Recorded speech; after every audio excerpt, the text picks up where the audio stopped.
awal sebelum berlanjut ke teknik-teknik yang lebih spesifik di dalam kultur jaringan. Jadi ini pengantar untuk kuliah-kuliah berikutnya ya. Nah, mau tidak mau harus membahas yang paling dasar begitu ya. Nah, ini tadi kalau kita lihat sebaran nilai tadi ya, mungkin masih ada satu orang yang dapat 30, 3 orang yang dapat 40, 2 orang yang dapat 50, tapi nilainya jauh lebih bagus lah dibanding kuis pertama kemarin ya. Mudah-mudahan soalnya juga 30 menit sebelum mulai ini ya. Dan ada beberapa yang tertipu, mempunyai pengertian yang agak berbeda dengan apa yang dimaksud soal, mungkin bisa saja terjadi karena itu ya. Coba saya lihat ini ya, soal yang paling banyak yang melakukan kesalahan. Nah, ini nanti coba dianalisis, saya tidak akan tidak akan menunjukkan kesalahannya di mana. Nanti karena ini akan kita coba lagi pada post tesnya ya. Tapi 3 soal itu yang banyak salah ya.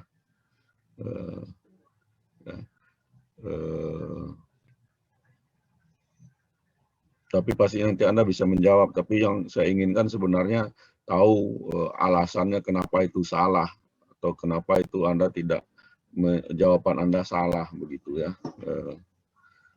Gitu ya. Oke. Nah, hari ini kita akan coba mempelajari yang mendasar dulu ya, definisi ya kultur jaringan, kemudian apa yang kita butuhkan mulai dari explan, media, dan morfogenesisnya atau pathway yang akan dipelajari mulai minggu ini sampai ke minggu berikutnya untuk jalur perbanyakan kultur jaringan tersebut ya. Oke. Atau sebelum saya masuk, ada komentar atau pertanyaan mengenai kuis tadi? Kalau ada silakan ya. Izin bertanya, Pak Darda. Ya, Pak Andi. Silakan. Yang tadi Pak, yang tentang subkultur itu tadi kan itu ditulis harus setiap 3 minggu harus subkultur itu. Saya berpikir ketika kita melakukan konservasi itu bisa 8 bulan itu. Jadi saya jawabnya salah. Jadi saya kurang tahu apakah yang dimaksud itu yang di lab untuk perbanyakan ataukah yang di konservasi juga dihitung seperti itu. Terima kasih Pak. Ya, karena tidak ada penjelasan lebih lanjut, berarti itu berlaku umum untuk semuanya. Ya, tidak spesifik. Oh baik berarti Pak. Berlaku juga. Ya, jadi kalau membaca soal, kalau dia umum ya jangan Anda bawa ke yang spesifik ya. Kalau dia spesifik ya spesifik. Kalau dia umum ya dia berlaku umum, berarti untuk segala macam yang kemungkinan terjadi itu begitu Pak Andi. Ya. Oh baik, terima kasih banyak Pak Darda. Ya. Ada lagi yang lain?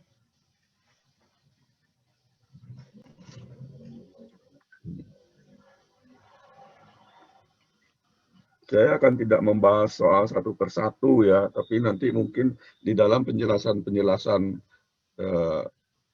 yang dilakukan itu akan ada penjelasan mengenai soal-soal tertentu itu ya. Tapi tidak akan dikatakan ini soal ini jawabannya begini. Ya, Anda harus menyimak saja sendiri ya. Nah, ini untuk yang belum tahu, nah ini berbahasa Inggris karena saya di beberapa mata kuliah itu mengajarkannya mulai S1, S2 itu kuliahnya yang kelas internasional yang bahasa Inggris daripada saya membuat baru lagi slide-nya, ya udah saya gabung, saya pakai yang berbahasa Inggris aja begitu ya. Jadi teknik jadi walaupun namanya kultur jaringan atau plant tissue culture, tapi tidak hanya mengkulturkan jaringan atau tisu ya. Ini yang perlu. Jadi namanya tidak seluas apa yang dilakukan sebenarnya ya. Jadi namanya tissue culture seolah-olah hanya tisu saja yang dikulturkan, tapi tidak begitu. Jadi teknik ini teknik of growing plant cells, tissue, organs ya. Seeds itu ya termasuk organ juga ya, apa organnya embrio atau yang lain begitu, atau other plant parts in a sterile environment on a nutrient medium. Jadi ada beberapa kata kunci di sini ya. Yang pertama, mengkulturkan tidak hanya tisu, tidak hanya jaringan ya, tapi bisa sel ya. Ya. Ini terkecilnya sel ya, jadi karena tingkat seluler, jadi satuan terkecil di sini sel ya. Jadi kita tidak bisa mengkulturkan hanya nukleus, mengkulturkan hanya bagian-bagian dari sel, tapi minimal satu sel begitu ya. Tapi kultur satu sel itu juga sulit tumbuhnya biasanya. Walaupun kita bisa memisahkan sel individu, tapi sel itu kalau sendiri juga sulit tumbuh, walaupun media yang lainnya optimum. Biasanya dia juga perlu teman begitu. Ya. Kalau ada sel-sel terpisah-pisah, tapi ada temannya banyak begitu, nah itu dia lebih gampang tumbuh daripada sel itu satu sel saja. Ya. Nah kalau tisu, organ, jaringan atau bagian lain dari tanaman itu kan sudah multisel ya, itu lebih gampang tumbuh. Ya. Atau the growth or regeneration of plant cell, tissue, organs, or whole plants in artificial medium under aseptic condition. Ya, jadi intinya tadi itu aseptic, ada artificial medium, ya. Karena tanpa medium ya tidak bisa tumbuh juga. Minimal mediumnya air begitu, tapi tetap harus ada medium. Ya. Include culture of cell, anthers, ovule, embryo, atau yang lain-lain, baik dalam skala industri ya, atau dalam skala eksperimen. Kalau untuk skala industri, banyaknya kultur jaringan itu digunakan untuk mikropropagasi ya, atau perbanyakan. Kadang-kadang untuk eksperimental lebih banyak, ya jauh lebih banyak, tapi belum komersial mungkin arahnya ke situ ya. Walaupun ada juga memang eksperimen itu yang diarahkan oleh perusahaan-perusahaan untuk menghasilkan misalnya molekul-molekul tertentu yang bisa dipanen dalam molecular farming ya. Protoplast isolation and fusion atau somatic hybridization, cell selection, and meristem and bud culture. Nah, meristem and bud culture ini yang banyak untuk perbanyakan mikro ya. Nah, karakteristiknya dilakukan pada tempat yang kecil, limited media dan surface area. Jadi ini juga nanti akan mempengaruhi hubungannya tadi dengan subkultur tadi ya, karena dia tempatnya kecil jadi terbatas tumbuhnya, nanti dia akan mengalami kelaparan hara kalau tidak dipindahkan, atau mengalami keracunan sendiri karena sisa-sisa metabolik yang beracun yang tidak bisa keluar dari botol itu ya. Nah, karena luasannya yang terbatas, ventilasi yang terbatas juga. The physical environment and the control media are as optimal as possible for plant growth. Jadi kita mengusahakan segala macamnya optimum ya. Kecuali untuk penelitian-penelitian tertentu kita bisa melakukan stres-stres tertentu ya, itu lain lagi ya. Tapi pada dasarnya kita harus memberikan semuanya optimum. Ya. Semua mikroorganisme, fungi, bakteria, virus, viroid atau fakes atau apa lain sebagainya itu dihilangkan. Jadi intinya hanya ada satu makhluk hidup di dalam kultur kita itu, yaitu eksplan kita atau planet kita. Ya. Nah ini nanti juga pelajari. The cell of the explant can be regulated to grow into a callus, organ atau embrio. Dan ini jalur-jalur atau tissue culture pathway atau morphogenesis dari explant itu akan didikte atau ditentukan oleh perimbangan ZPT yang ada.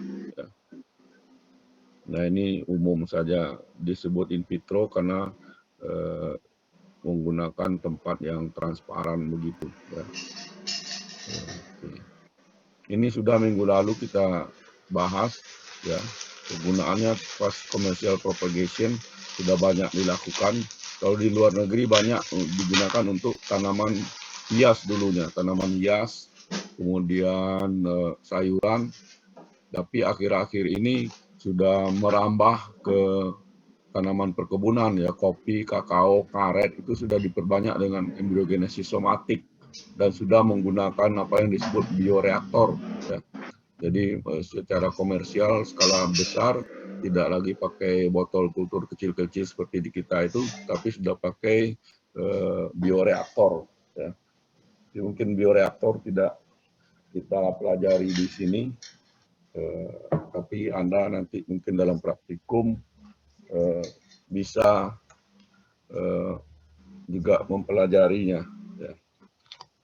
Bioreaktor. Ya.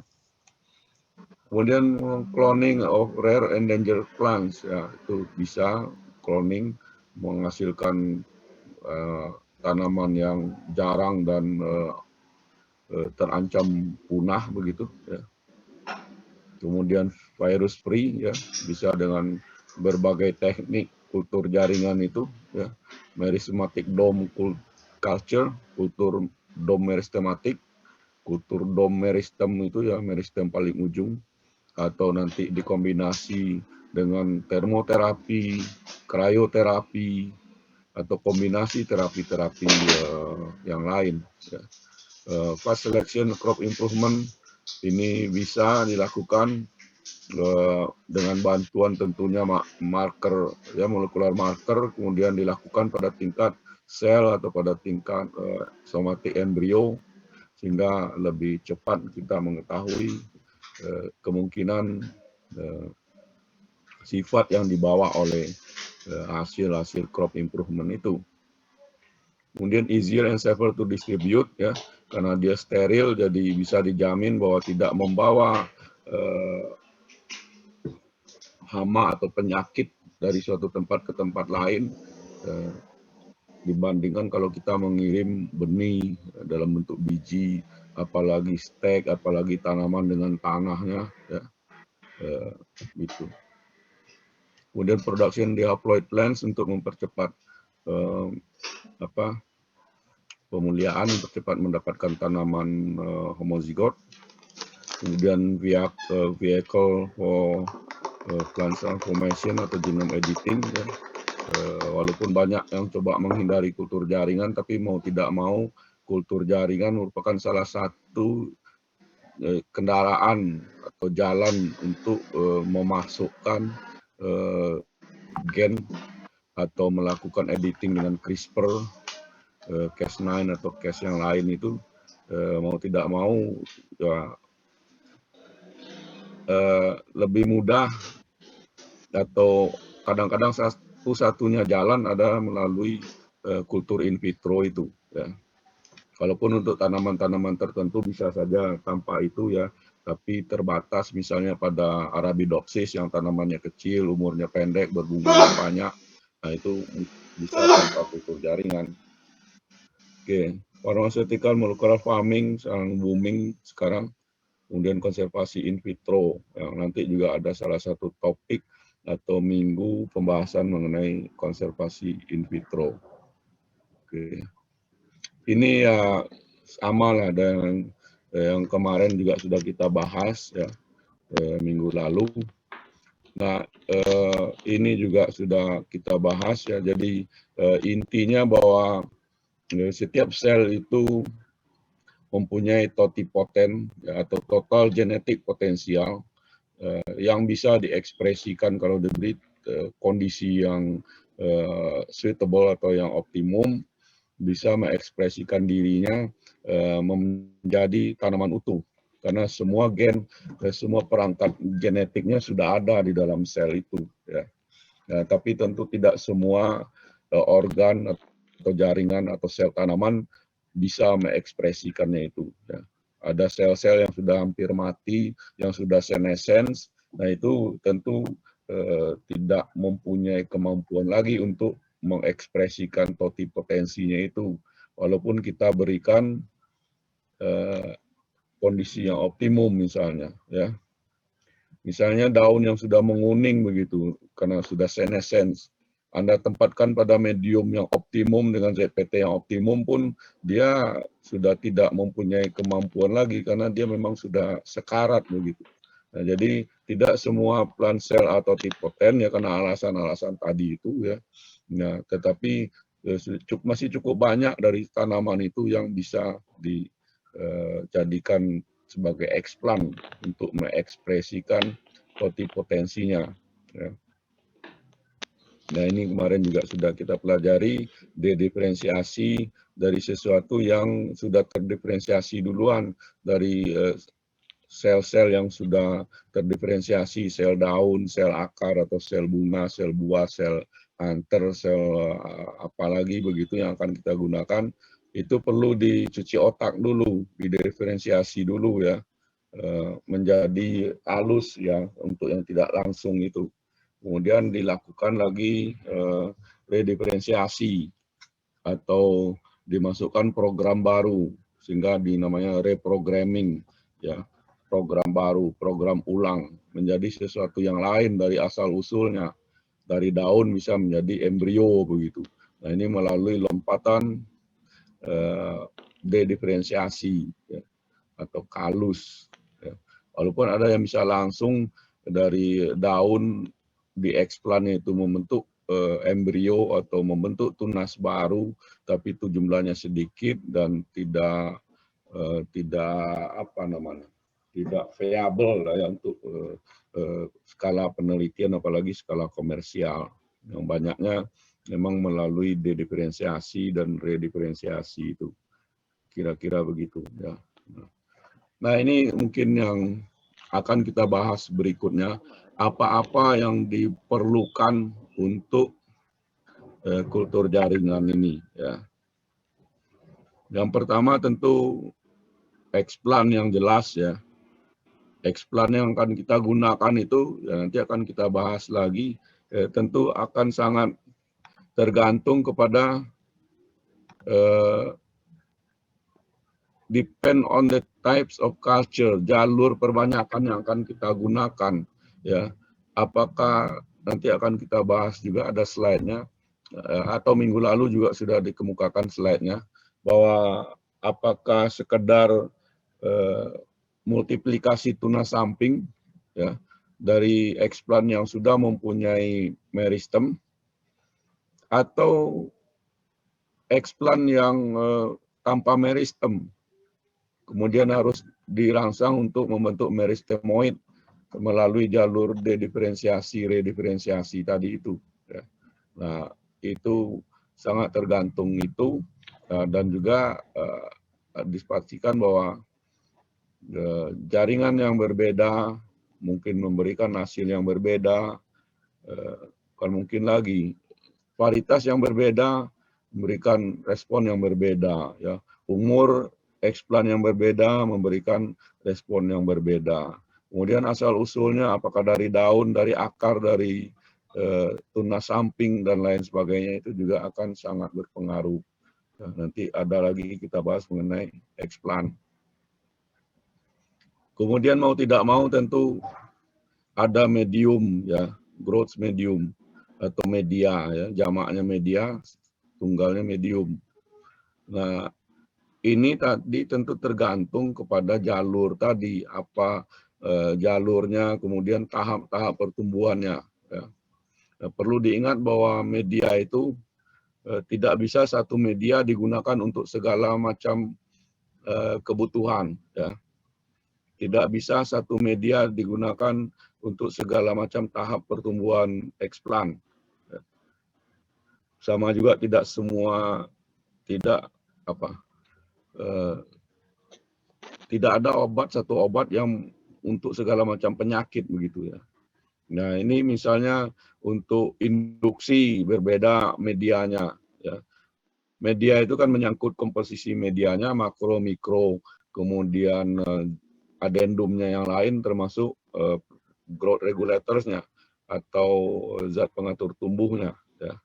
Itu rejim medianya. Jadi media itu bertahap-tahap. Jadi kecuali kalau untuk mungkin induksi dan perbanyakan mikro, yaitu bisa satu media saja, tapi tidak juga. Kadang untuk pengakaran dibutuhkan media yang lain. Ya. Jadi secara umum media, tapi media itu masing-masing bertahap-tahap juga ya. Walaupun sama-sama MS misalnya digunakan, tapi untuk induksi adendumnya atau tambahannya berbeda, ZPT-nya berbeda, mungkin sukrosanya berbeda, konsentrasinya. Ya. Ya, itu nanti membuat embrio somatik misalnya. Ada media induksi, ya. Kemudian ada media pemeliharaan, ya. Pemeliharaan proembriosomatik. Kemudian ada media untuk pembentukan atau pembesaran atau pendewasaan embriosomatik. Kemudian ada media untuk perkecambahan embriosomatik. Ya. Ya, mungkin semuanya memakai MS, media basicnya, tetapi ZPT-nya berbeda, ya. Kemudian adendanya yang lain, sukrosanya bisa berbeda, kemudian pemadatnya juga bisa berbeda konsentrasinya. Ya. Antara yang satu kalau sama-sama semi padat, ya mungkin ada yang induksi lebih padat dibanding nanti untuk yang perkecambahan. Kira-kira begitu. Jadi media itu juga kompleks. Tidak bisa kita mengharapkan menanam eksplan dari satu media, kemudian di situ kita harap dia beranak banyak, kemudian tumbuh membesar begitu. Tidak bisa. Ya. Misalnya begitu saja kita memperbanyak pisang misalnya. Kalau kita tanam eksplan, ya karena di sini ada persaingan nantinya. Kalau dia tumbuh ke samping dan memperbanyak anak, nanti tumbuh ke atasnya berkurang begitu ya. Jadi ada persaingan antar individu tunas baru itu dalam memanfaatkan hara. Nah kalau dia tumbuh satu ke atas, anaknya sedikit. Nah hal-hal ini yang menyebabkan media itu berbeda. Tujuan kita apa? Kalau memperbanyak atau multiplikasi tunas, ya mungkin kita tambah sitokinin yang lebih banyak begitu. Nah, dia akan tumbuh nanti menyamping, anakannya banyak, tapi kecil-kecil. Nah, yang kecil-kecil ini belum bisa dipindah ke media perakaran karena sangat kecil. Nah, perlu ditransfer dulu ke media pembesaran. Misalnya media dengan gibberellin, ya, GA3. Nah, GA3 merangsang pertumbuhan, jadi di subkultur sekalian membelah menjadi beberapa anakan, kemudian ditanam pada media dengan GA3. Nanti dia akan memanjang. Sudah sampai batas minimum yang dibutuhkan, baru kita transfer lagi ke media yang mempunyai auksin lagi untuk induksi perakaran misalnya begitu. Ya. Jadi cukup kompleks juga media ini. Inilah yang berbeda antar antar tanaman, antar spesies, kadang antar varietas. Ya. Nah ini menyangkut frequency subculturing tadi ya. Jadi kenapa perlu di subkultur ya karena ruangannya terbatas. Pada umur tertentu dia sudah mencapai atap ya, sudah mencapai tutup botol. Kemudian juga selama itu dia memanfaatkan air yang ada di dalam, memanfaatkan hara. Ya, lama-kelamaan habis, kering, kemudian di dalam botol itu terakumulasi sisa-sisa metabolik yang beracun. Ya. Misalnya ada fenol, ada etilen, ya, yang terjebak di dalam itu tidak bisa keluar botol. Nah, ini akan meracuni tanaman, akan meracuni plantlet kita, atau mencuri eksplan kita kalau dia masih berupa eksplan. Nah, tadi juga emang tanaman itu tumbuh di in vitro ataupun in vivo itu mirip ya, ex vitro atau in vitro. Di dalam botol ini atau di luar itu dia mimikri ya. Jadi laju pertumbuhan tanaman di luar dengan di dalam botol itu ya merupakan karakteristik dari spesiesnya. Ya. Kalau pisang itu cepat sekali tumbuhnya karena di lapangan dia juga cepat begitu. Ya. Apalagi tanaman-tanaman daun mint misalnya itu cepat sekali tumbuhnya. Nah, kalau kita kulturkan dia juga cepat tumbuh. Nah, kalau kita melakukan kultur kopi yang itu agak lambat, dia lambat juga.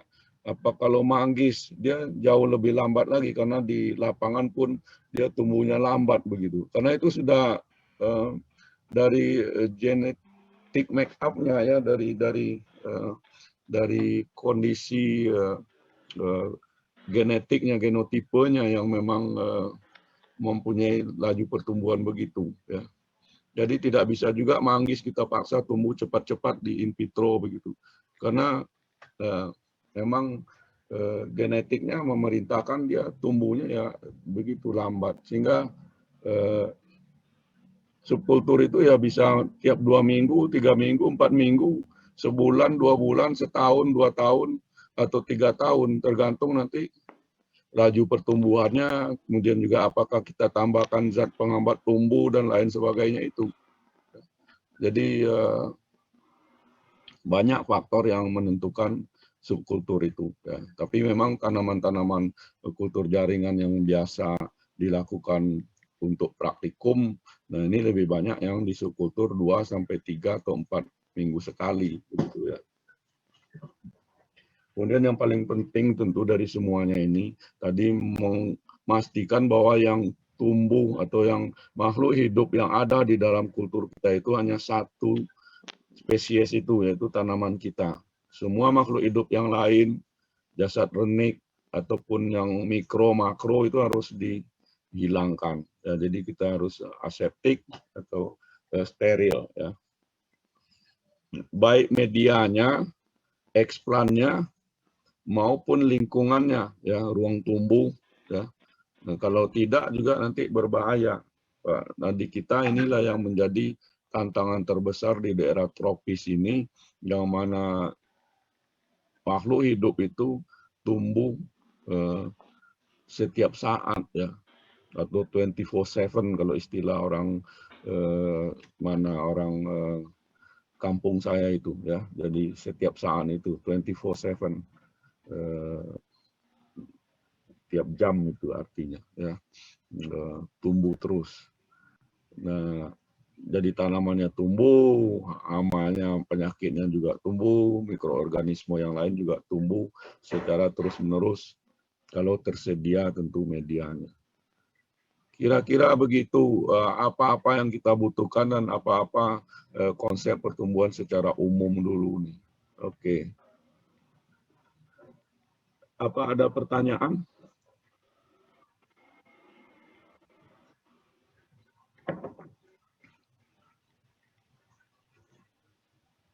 Silakan ya kalau ada pertanyaan ya.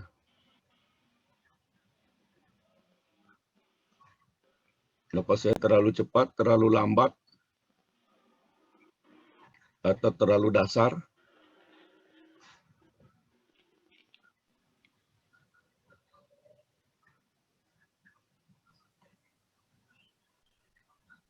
Tidak terlalu cepat, Pak. Sudah pas.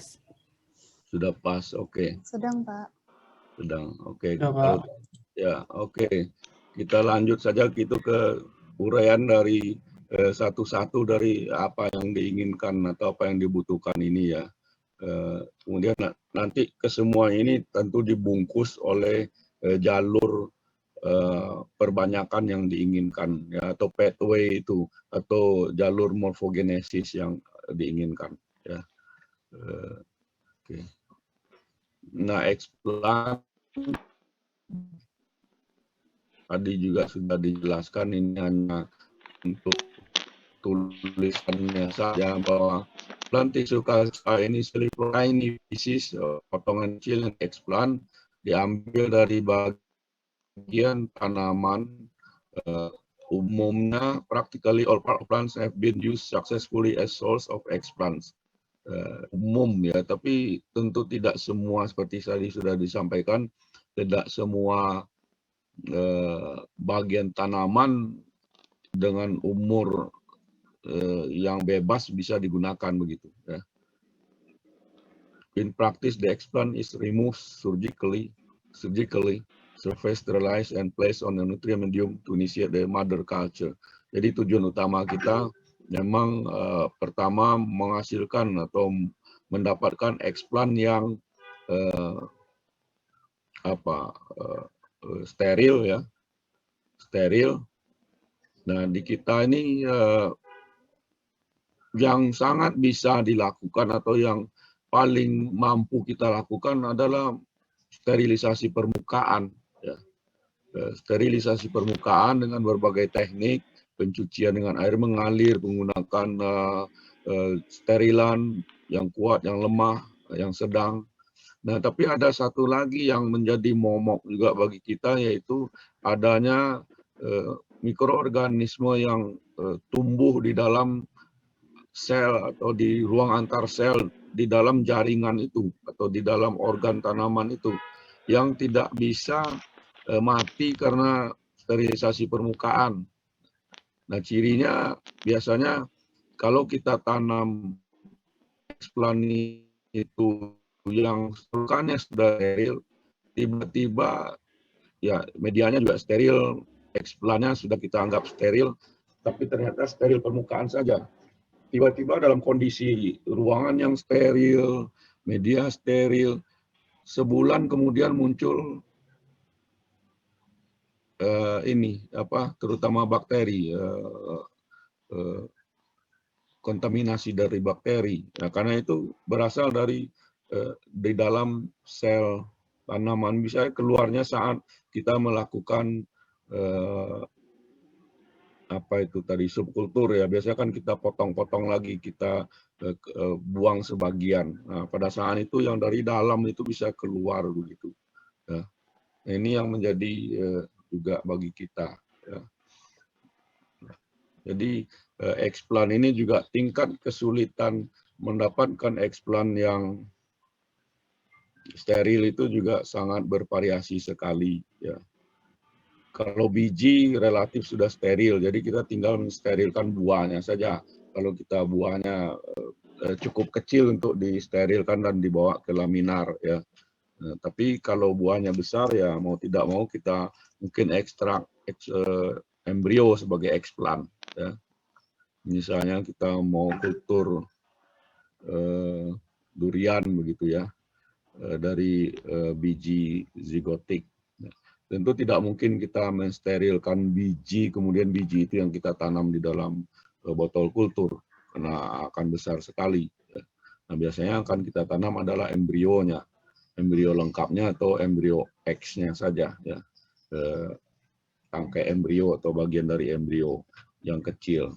Nah, itu biasanya kalau bijinya sudah steril, dia relatif steril, ya, kecuali tadi kalau ada yang laten itu, ya, kontaminasi laten atau ada di dalam sel atau ruang antar sel.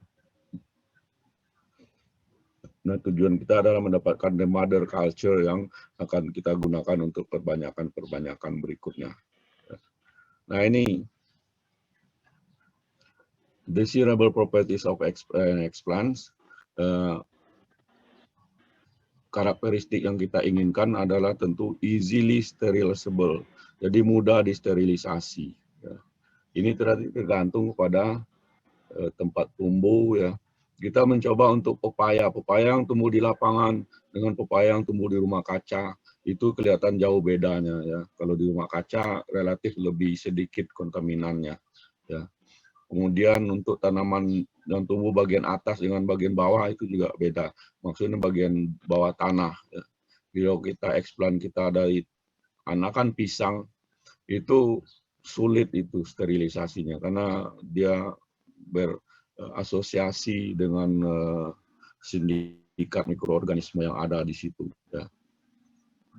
Nah, yang kedua juvenil, ya. Juvenil artinya muda. Ya.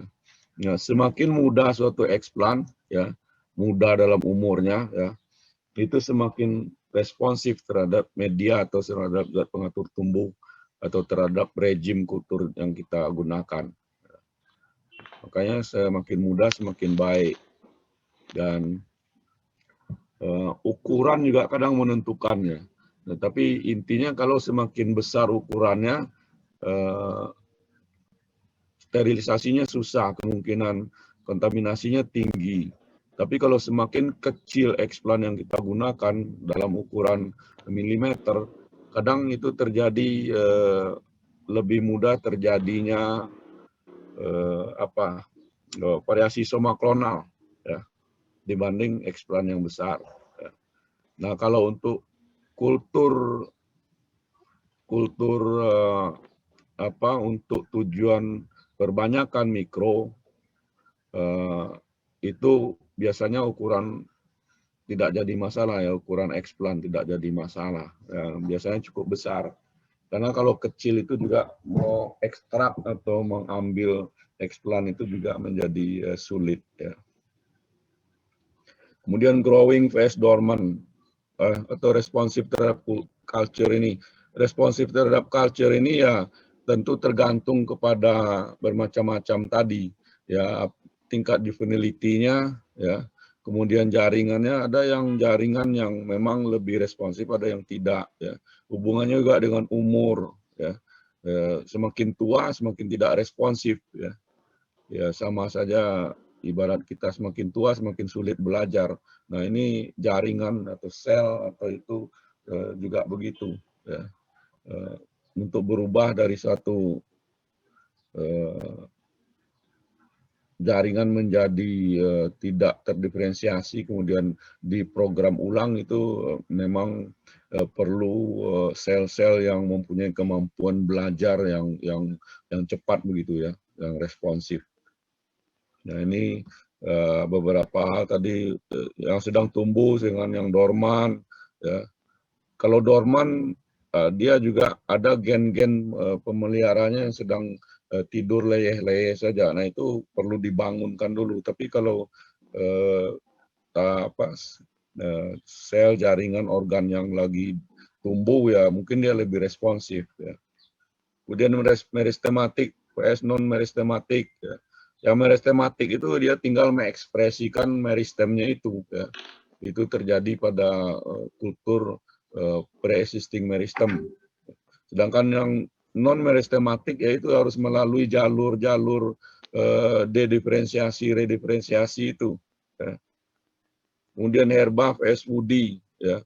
Tanaman herba vs tanaman berkayu. Ya, yang herba biasanya ya, tumbuh cepat, kemudian responnya juga lebih cepat dibanding tanaman berkayu. Ya. Monokotil vs dikotil itu juga berbeda. Physiological stage, ya. Baru tumbuh, kemudian muda, dewasa, tua, kemudian genotipe mungkin pada tingkat spesies jelas berbeda, varietas mungkin berbeda, ya. Size and form, bentuk dan ukuran, ya. Itu beberapa hal yang menyebabkan dia mudah disterilisasi atau tidak, kemudian responsif terhadap kultur atau tidak.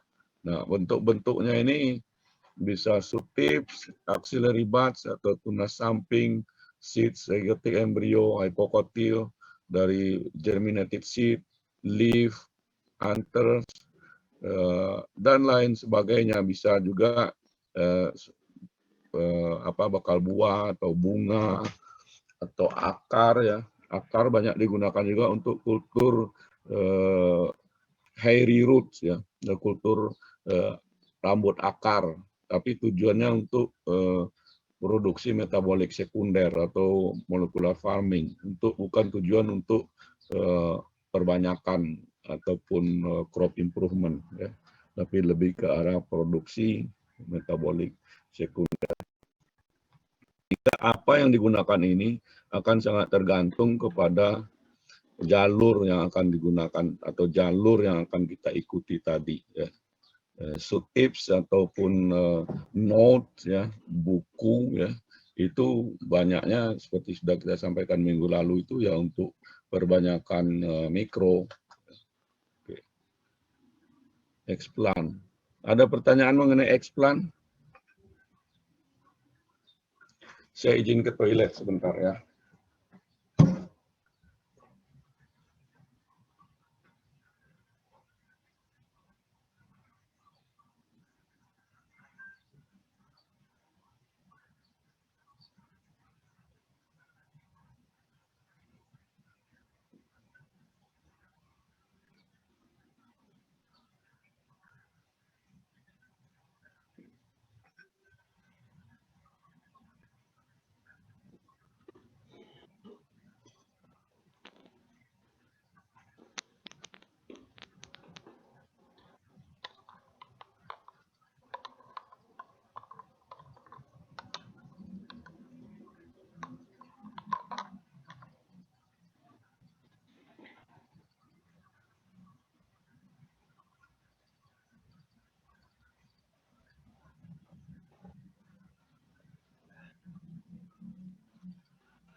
Ada pertanyaan kah? Izin Pak Dardah, tanya Pak. Ya, Pak Rizky. Ya, terkait yang juvenilitas ini Pak, ini kaitannya dengan umur jaringan atau umur fisiologis Pak? Dan umur fisiologis itu mempengaruhi dari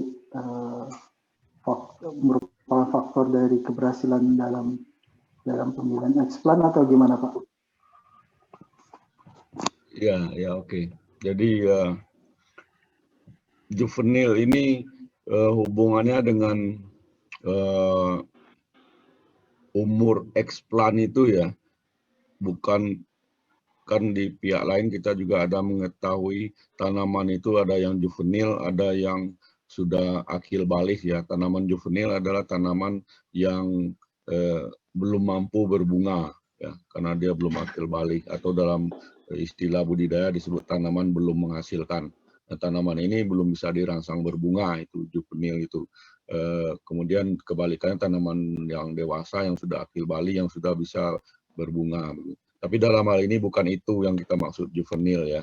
Yang kita maksud juvenil ini ya perkembangannya mulai dari baru emergence ya, misalnya apakah seedling misalnya, apakah dia baru seedling atau seedlingnya sudah daunnya sudah tua, sudah hijau semua.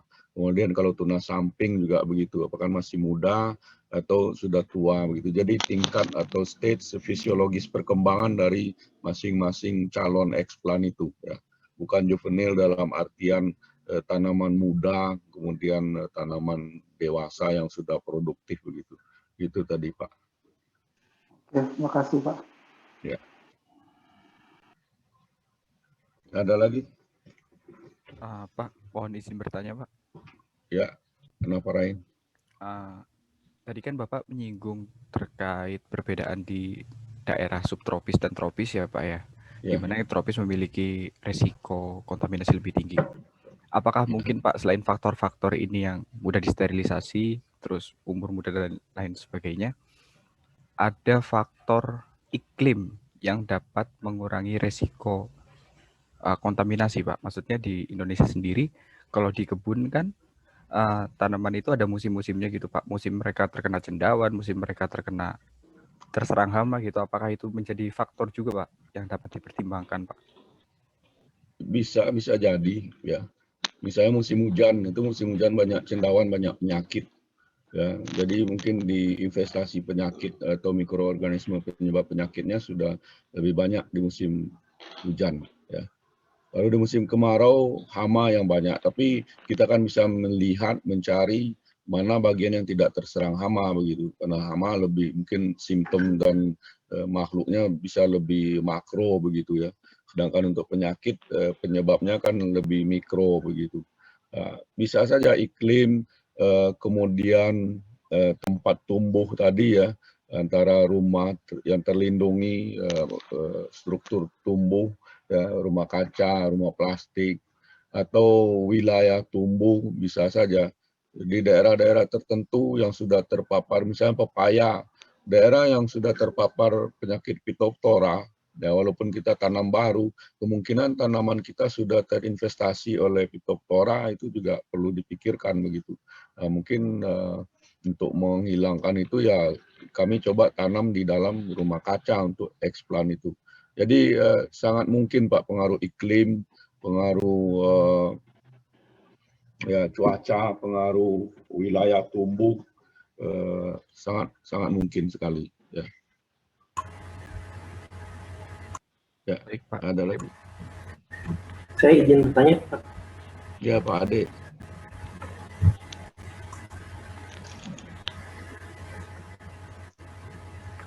Iya, Pak. Ya silakan silakan.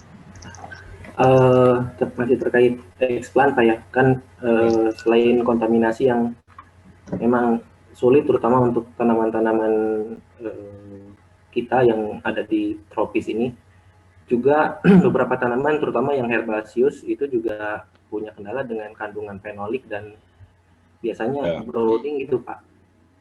Itu bagaimana itu, Pak, untuk mengatasi masalah-masalah itu misalnya. Terima kasih Pak itu. Oke, ya fenolik juga jadi salah satu masalah, terutama juga tanaman-tanaman yang bergetah ya, yang mengeluarkan getah itu juga jadi masalah.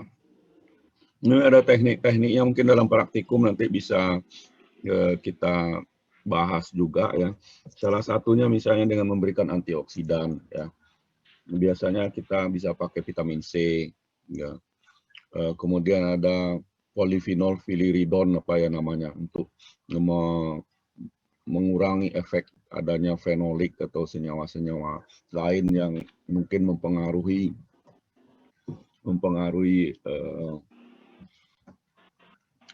sensitivitas eksplan itu ya. Begitu Pak ya, jadi ada kayak antioksidan, vitamin C ataupun senyawa, ada juga penyerap karbon aktif dan lain sebagainya seperti itu.